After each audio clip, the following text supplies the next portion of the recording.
Hey guys, it's time to Nephis and chill. Some of you guys, after I made that video on what I thought about carries in ESO and the arguments against it, you guys actually requested more stuff for me to talk about, and there are actually pretty good suggestions I'll probably make videos more about in the future.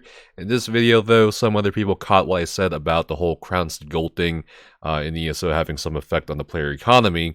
And I figured with a recent event that just occurred today, for me, I thought making this video was perfect timing.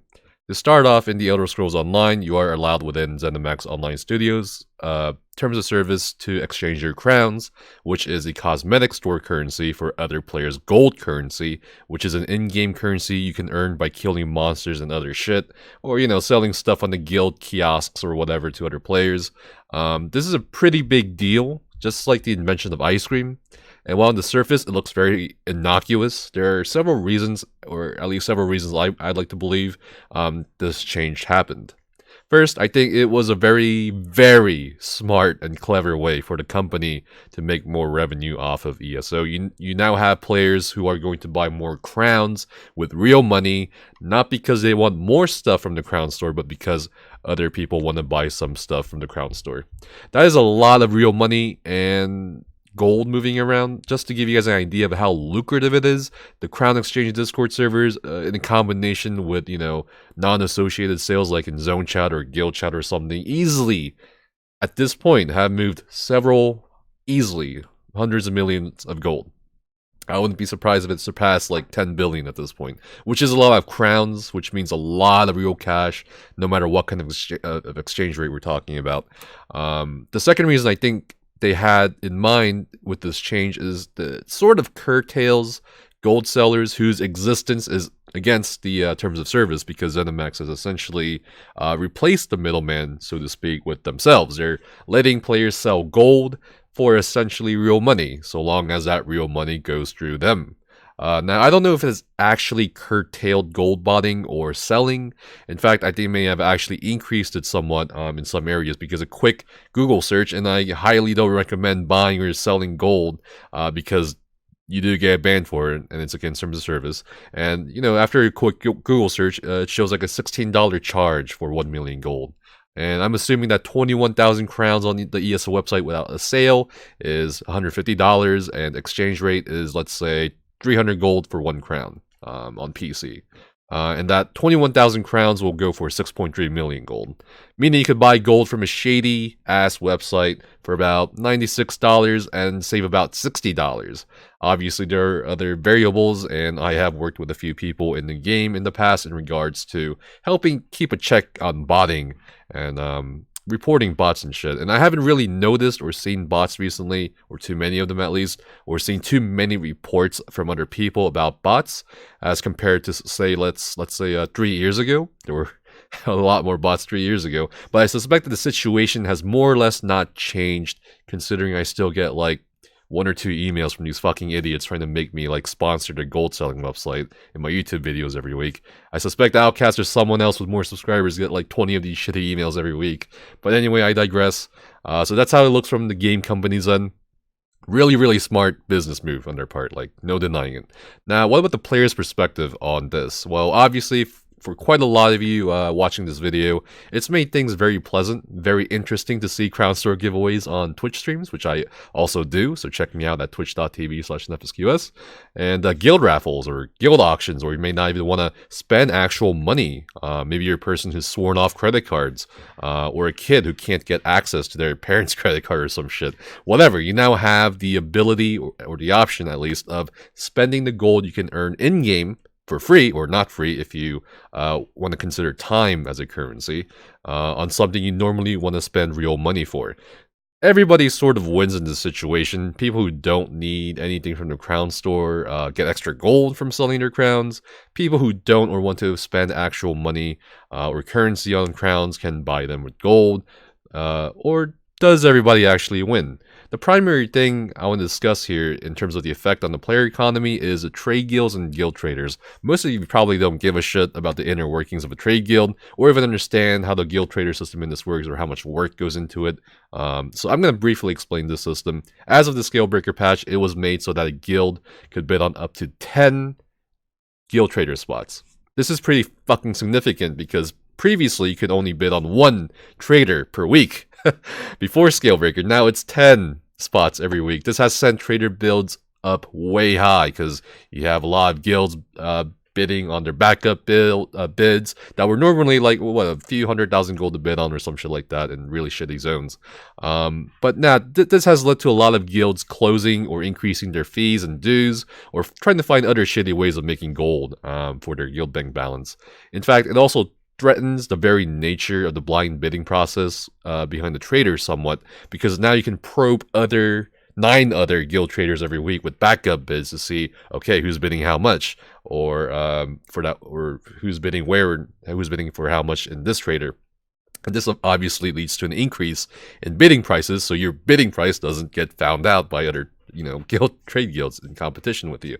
So this matter, which not a lot of people are paying attention to, or even really mentioned in most circles in the ESO community, obviously also hurt a lot of mid-sized guilds, as you do need the capital to keep up these bids and backup bids every single week. The gold doesn't just come out of nowhere. Basically, it was advertised as a quality of life improvement, except that, pretty much every guildmaster and trade officer I've talked to or heard from since then has literally said it was the worst quality of life degradation they've gone through since ZeniMax fucked with the trader flip times in the past. Now, compound this with the fact that you can now essentially buy gold with crowns. This is probably the closest we'll see to a pay-to-win situation sort of play out in ESO. A guild now has the option of buying gold with crowns, which is real money. So if a trade guild is under threat by these encroaching bids right now that have been steadily going up, well, you got your raffle, you got your auctions, you got your donations from your members, you got that shitty 3.5% sales tax that does jack shit for the guild bank balance. What's the next option? That's right, crowns. You can now pay a few $100s maybe to supplement your guild bank balance, and it's legal, it's within the terms of service. And if you don't want to spend the money, well, tough luck, kid. Trade guilds are damn difficult to manage, and it just got more difficult.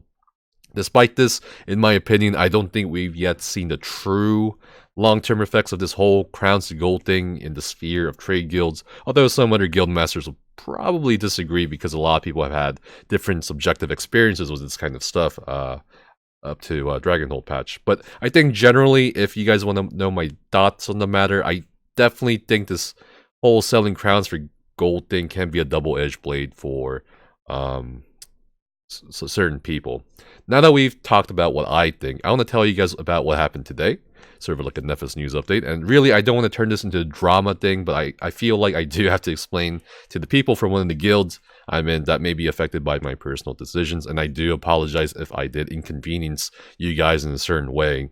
So recently, I asked World Crown Exchange, if they'd be up for me to be sponsored by them as a Twitch partner, because as some of you may know, I've been grinding my nipples off trying to get to Twitch partner at twitch.tv/NephisQS. And this grind, like, we're really close. I'm at like almost 64 out of 75 average viewers needed over a 30-day period to apply for Twitch partner. And this grind has been part of the reason why I haven't been able to keep up with some of my YouTube videos lately, or my website, as you guys most certainly have noticed. Anyway, at this point you may be asking, well, Nephis, why didn't you go to Tamriel Crown Exchange? They have like 10,000 people in their Discord, while World Crown Exchange has like only 3,000. Now I'll tell you guys the story right now. So I used to be the guild master of Sempiternal Way, which wound up being like one of the first guilds to help support Tamriel Crown Exchange on PC North America. In fact, a lot of people from Semp became brokers and sellers, and there's still people from Semp, I think, selling for them. And the dude who used to be in charge of TCE became friends with us.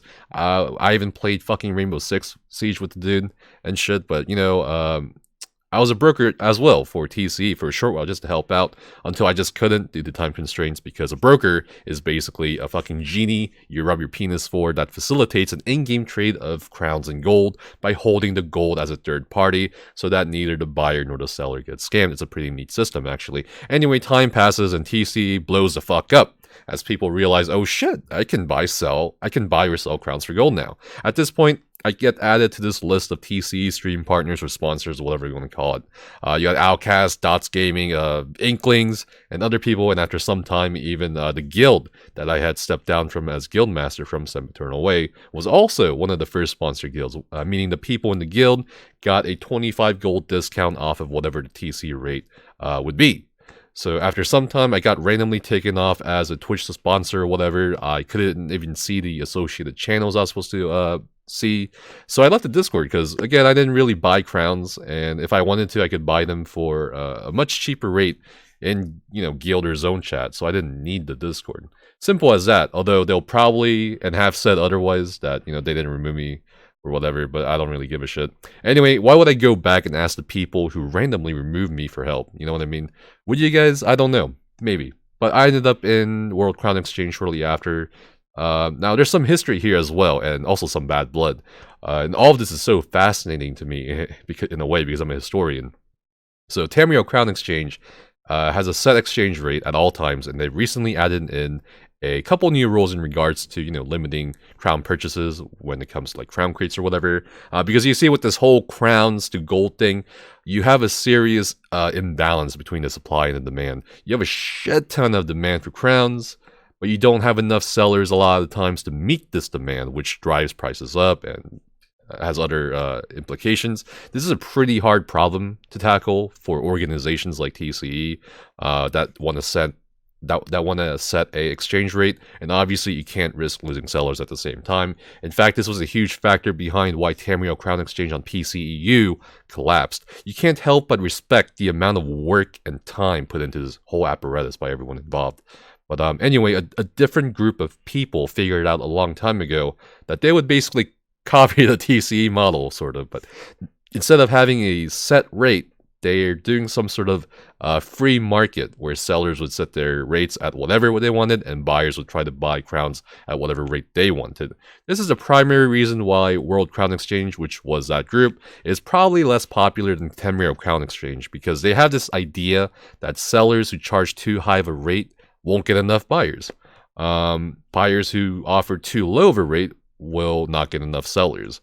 So their idea is that buyers adjust their prices to meet supply and sellers adjust their prices to meet demand, thereby avoiding this issue that TCE often encounters. Makes sense in a way, sort of. Now, obviously, these two organizations don't like each other very much, and honestly, I could give two shits about the whole matter.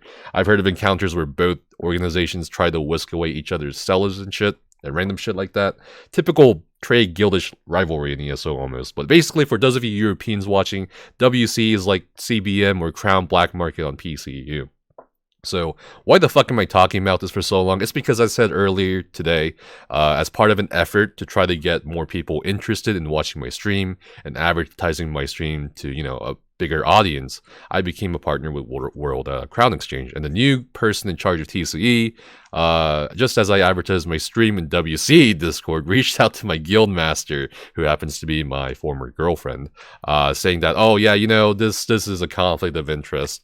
And I found out about this because Smirk, the GM, who you guys probably know from some videos or streams in the past, told me the exact moment I typed out my dog shit advertisement in the World Crown Exchange Discord. Anyway, somehow, someway, even though I'm not the guild master, haven't really done much for my primary guild recently because I've been taking care of myself, my stream, and my trade guilds that also recently folded, and I'm not even promoting any guild or any Discord server or anything on my stream except myself. Somehow, that's a conflict of interest with the guild I'm in and their organization. Because apparently I'm more than an officer somehow, and this person basically said, okay, yeah, we're gonna punish an entire guild of 500 plus people for the decision of one person. Like, this literally made me feel like shit, because some people from the guild do use that 25 gold off discount code every month or whatever it is. But at the same time, I kind of can't give a shit. This confrontation doesn't even make sense on a couple levels. One, this guild and the organization have literally helped each other for more than a year. In fact, at several points in time, Sempiternal Way the Guild was like the number 1 or number 2 top referrer or TCE discount code user. I think at one point, an income of 20 million plus gold alone came from the guild for TCE early on. 2, if someone in my guild or your guild who's an officer or a member decided to promote WCE or TCE or fuck CE or whatever on their YouTube and Twitch, and one of these two, specifically TCE, comes in and says, hey, yeah, that can't happen, choose us or your friend and guildmate. What the fuck do you think is gonna happen? You know what I mean? But also, this makes sense on a couple other levels. I understand too on a couple other levels, because as this person told my guildmaster, we have to say the same thing to another sponsor. Fair enough. You can't promote one over the other.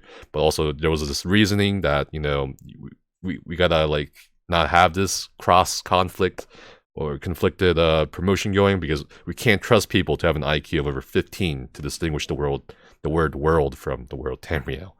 But there was a Reddit thread actually in the past in regards to WCE a year ago, and the former leader of TCE, Resoleth, who I played Rainbow Six Siege with, even said, "We welcome the competition. It's good for people to have options when it comes to the market." We'll forget about all that shit, guys, because I completely understand it is in the best interest of TCE that they try to have a monopoly or near monopoly on selling crowns. I get it. That's hundreds and hundreds of millions of gold that people who manage the organization make off of this market. I get it. They don't like WCE either because of the history. They're also obviously scared of having their market dominance challenged. I've heard former brokers from TC complain to me that despite their long-ass servitude, the TC people would crack down on them if they try to buy cheaper crowns from somewhere else, sort of like how you would be a Best Buy employee and you would order your shit from Newegg. Again, they have 10,000 people in their Discord and WC has only 3,000, which may not seem much in comparison, but that's actually come up from 1,500 people since I've been in there starting a few months ago. So you have an idea of some sort of shifting in the market, and I think some people are sort of realizing it. But I'm gonna be 100% honest and real with you guys watching this video. I don't find TCE's shady-ass policy of bullying or coercing people or entire guilds to choose one or the other option in the video game market very impressive, nor am I impressed with the fact that if this is how they treat people they owe some of their success to, they truly don't give a shit about you. So if you're a content creator looking to spread your name, you better watch out for the fucking crown police, dude, and choose your side, because we're in the middle of the war of crowns, dude. And you can only pick one. So grab your gats, be a blood, be a crip, and mindlessly accept the circumstances as what has always been, what it always will be. If you want to buy crowns from TC, I don't give a shit. If you want to buy crowns from WC, I don't care. In fact, unlike what happened today, I'm actually going to give you guys on PCNA a choice. Down in the video description below, there's a link to TCE Discord, and there's a link to WCE Discord. Although on my stream page, there's only going to be a WCE banner. I want to end this video by thanking Smirk, my guildmaster, for, backing up a guildie or a friend, when probably some other guilds would have probably kicked me just to keep that discount code. But I also want to apologize to the 498 other people for potentially inconveniencing them simply because I want to get my stream out there, right? But it doesn't matter ultimately, because the guild I'm in was here long before TCE, and I have a strong suspicion that I'll be here long after TCE is gone.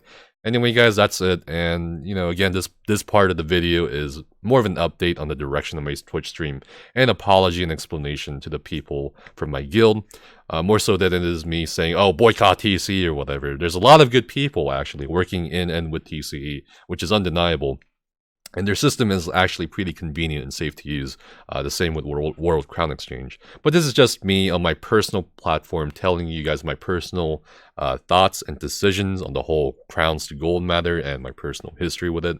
Thanks for Nefis and chilling, and I will see you guys next time. Have fun. Goodbye.